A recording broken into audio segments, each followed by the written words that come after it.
Guys, papunta tayo ngayon sa Barangay Dinahican dito sa Infanta, Quezon from Tignuan dahil birthday ng aking balai at napakisuyuan tayo ng aking anak at nasa work nga siya at busy.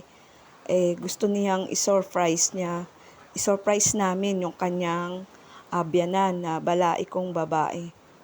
Birthday niya November 12, no? Kasabay pa ng birthday ng aming pastor. Actually, ito ay matagal ng plano pero na-cancel. Kaya akala ko din na matuloy dahil pwede na. Pero dahil nga busy yung anak ko, kaya napakisuyuan tayo. Kumbaga, iniwan din natin yung isang birthday ng mahalagang tao sa atin. Pero syempre, makakatulong ang gagawin natin ito para sa kapayapaan, o 'di ba?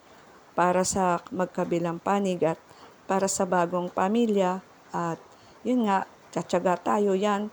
Naghahanap na kung saan ako sasakay ng papuntang Dinahican galing dito sa bayan ng Infanta. Naikot-ikot na natin iyan at yun, sa wakas nakarating din yan. Bitbit natin yung cake at yung aking balaing na babae ay masaya namang nakapag-celebrate ng kanyang kaarawan. Happy birthday, Mare. More birthdays to come.